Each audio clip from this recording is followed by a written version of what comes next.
LPUP শিক্ষকসকলৰ নিযুক্তি প্ৰক্ৰিয়া হৈ যোৱাৰ পিছত এতিয়া কাইলৈ তেওঁলোকে অৰ্থাৎ 1 ছেপ্টেম্বৰত তেওঁলোকে বিদ্যালয়ত যোগদান কৰিব। কিন্তু যোগদান কৰাৰ আগতে তেওঁলোকে যেতিয়া বিভিন্ন বিদ্যালয়ত যোগাযোগ কৰিছিল বা তেওঁলোকে যোগদান কৰিবলৈ সেইখন স্কুলৰ লগত গৈছিল তেতিয়াহ'লে তেওঁলোকৰ এটা সমস্যাৰ সন্মুখীন হৈ আছিল। সেই সমস্যাটো হৈছে তেওঁলোকে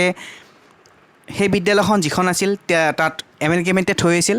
বা সেইখন স্কুল বৰ্তমান নাই, হাইস্কুললৈকে সেইখন কনভাৰ্ট কৰা হৈছে বা মাৰ্জ কৰা হৈছে হাইস্কুলৰ লগত। তেনেধৰণৰ বিভিন্ন সমস্যা দেখা দিছিলে আৰু আমাক বহুতে SMS কৰি সুধি আছিলে যে আমি কি কৰিম। তাৰ বাবে আমি তেওঁলোকক পৰামৰ্শও দিছিলোঁ যে তেওঁলোকে ব্লক বা ডিঅ'ৰ লগত কণ্টেক্ট কৰক, তেওঁলোকক নিশ্চয়কৈ তাৰ সুবিধা প্ৰদান কৰিব। আৰু আজি আমাক বহুতে জনাইছে যে তেওঁলোকক BO অফিচত জইন কৰিব দিছে বা DO অফিচত তেওঁলোকক জইন কৰিব দিছে। গতিকে কোনো অসুবিধা নাই তেওঁলোকৰ। আৰু আজি এখন নটিফিকেশ্যন প্ৰকাশ হৈছে, আমি সেই নটিফিকেশ্যনৰ বিষয়ে এই ভিডিঅ'ত কথা পাতিম। আৰু এইখন নটিফিকেশ্যন হৈছে নতুনকৈ নিযুক্তি পোৱা শিক্ষকসকলৰ LPUP যি শিক্ষকসকল আছে তেওঁলোকৰ বাবে নটিফিকেশ্যন, যিসকলে কাইলৈ অৰ্থাৎ 1 ছেপ্টেম্বৰৰ পৰা যোগদান কৰিব নিজৰ কৰ্মত। নমস্কাৰ বন্ধুসকল, আপোনালোকে চাই আছে assamgovsarkar.com অফিচিয়েল ইউটিউব চেনেল। আহক আমি ভিডিঅ'টো আৰম্ভ কৰোঁ। আপোনালোকে দেখিছে স্ক্ৰীণত office of the director of elementary education Assam Kahilipara Guwahati 19ৰ ফালৰ পৰা নটিফিকেশ্যন প্ৰকাশ কৰা হৈছে আজিৰ ডেটত 31 আগষ্ট। আপোনালোকে স্ক্ৰীণত দেখা পাইছে 31 আগষ্ট। আৰু এইখন পাব্লিছ হৈছে ডাইৰেক্টৰৰ ফালৰ পৰা বিজয়া চৌধুৰী, তেওঁ হৈছে ডাইৰেক্টৰ এলিমেণ্টাৰী এডুকেশ্যনৰ। আৰু তেওঁ সকলো ডিঅ'লৈকে এই নটিফিকেশ্যনখন চেণ্ড কৰিছে। আৰু ইয়াৰে ছাবজেক্টটো হৈছে regarding newly appointed regular teacher under DE Assam, অৰ্থাৎ যিসকলক ৰেগুলাৰ শিক্ষক হিচাপে নিযুক্তি প্ৰদান কৰিছে তেওঁলোকৰ বিষয়ে এই নটিছখনত আছে। ইয়াতে লিখিছে যে 28 আগষ্টত ইতিমধ্যে নতুন শিক্ষক নিযুক্তি দিয়া হৈছে আৰু তেওঁলোকে ইতিমধ্যে নিজৰ নিযুক্তি পত্ৰ ডাউনলোড কৰিছে। আৰু ইয়াৰ 1 নম্বৰ পইণ্টটো আমি পঢ়ি লৈছোঁ। The teachers will join from 1 September 2020 onwards in their respective place of posting. It has also' come to our notice that many posts approved by the finance SIO department have already been filled up by way of transfer etc. This is viewed seriously as finance department approved posts are meant for newly appointed teachers only. আমাক বহুতে এইটো কথাও কৈ আছিলে যে মই যিটো পোষ্টত অলৰেডি এপইণ্টমেণ্ট পাইছোঁ সেই এপইণ্টমেণ্টৰ যিটো পোষ্ট সেইটো অলৰেডি ফিল আপ হৈ গৈছে, তাত আছেই টিচাৰ, এনেধৰণৰ আমাক বহুতে হোৱাটছআপ মেছেজ কৰিছিলে। গতিকে সেইটোক লৈ তেওঁলোকে চিন্তিত হোৱাৰ প্ৰয়োজন নাই। বহুত এনেকুৱা হৈছে যে পোষ্টবিলাক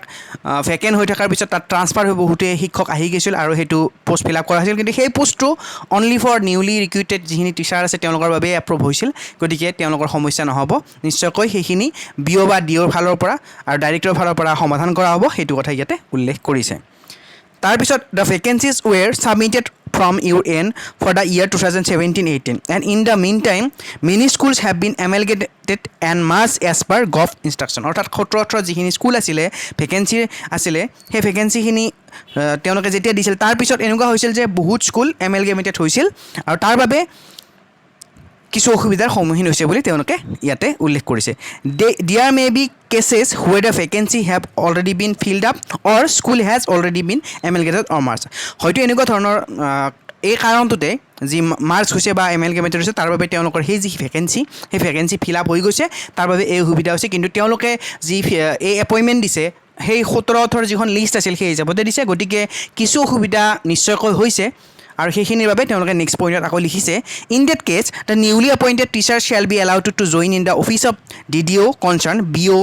DIS DO, অৰ্থাৎ আমি যিটো ক'লোঁ যে BO বা DOৰ ওচৰত তেওঁলোকে যোগদান কৰিব পাৰিব। And a proposal with supporting document shall be send to the office of the undersigned resolve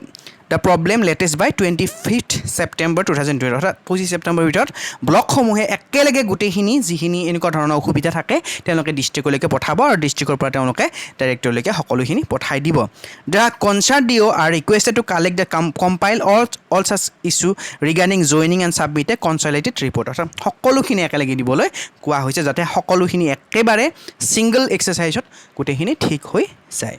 The teachers shall not be allowed to visit office of the undersigned and meet any official to resolve their issues. Any teacher without taking leave and headquarter leave permission found in the premises shall be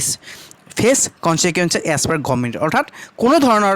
শিক্ষকে ডিলৈকে যাতে নাযায় সেইটো কথা ইয়াতে উল্লেখ কৰিছে headquarter live নোহোৱাকৈ বা স্কুলৰ পৰা লিভ নোলোৱাকৈ যাব নোৱাৰে আৰু তেওঁলোকক যাবলৈ মানা কৰা হৈছে কাৰণ ডিঅ'ৰ ফালৰ পৰা এইখিনি কৰি দিয়া হ'ব তেওঁলোকক ডিঅ'ত এইখিনি বা বিঅ'ত এইখিনি ছাবমিট কৰক সকলোখিনি ডকুমেণ্টছ তাৰ বাবে নেক্সট পইণ্টটো আকৌ লিখিছে The teacher who join in the office instead of their respective place of posting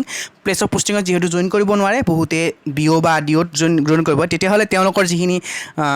তেওঁলোকৰ যি ক্লাছসমূহ সেইসমূহ ক'ত কৰিব to deliver classes in any nearby school with high PTR till the problem vacancy is resolve অৰ্থাৎ তেওঁলোকক অন্য কোনো স্কুলত হাই পিটিআৰ থকা তাত তেওঁলোকক নিয়োগ কৰা হ'ব তেওঁলোকক তাত ক্লাছ কৰিবলৈ দিয়া হ'ব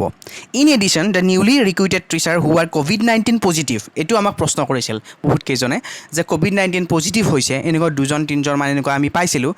এতিয়া কি কৰিব তেওঁলোকৰ 1 তাৰিখে কি কৰিব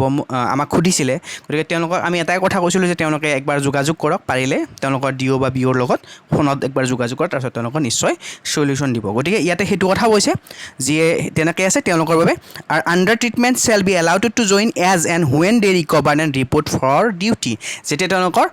ৰিকভাৰ হ'ব তেতিয়া তেওঁলোকক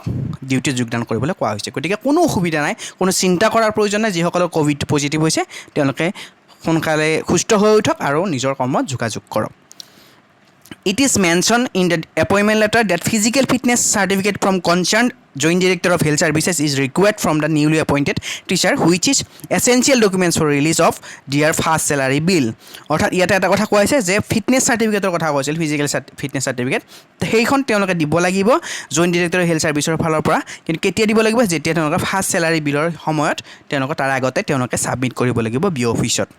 Therefore, the teacher may be instructed to submit it before submission of their first salary. অৰ্থাৎ ফাৰ্ষ্ট চেলাৰী বিলৰ আগত তেওঁলোকে ছাবমিট কৰিব লাগিব বিঅ' অফিচত এইখিনিয়ে যে বহুতে সুধি আছিল এতিয়া দিব লাগিব নেকি ফিজিকেল ফিটনেছ চাৰ্টিফিকেট আমাৰ তাত তেনেধৰণৰ মেছেজ আহিলে ফিজিকেল ফিটনেছ চাৰ্টিফিকেটৰ কথা ইতিমধ্যে লিখিছে এপইণ্টমেণ্টত আমি এতিয়া দিব লাগিব নালাগে এতিয়া আপোনালোকে দিব যেতিয়া ফাৰ্ষ্ট চেলাৰী বিলৰ কথা আহিব তেতিয়া আপোনালোকে দিব লাগিব the district wise list of newly appointment teacher with place of posting will be shared with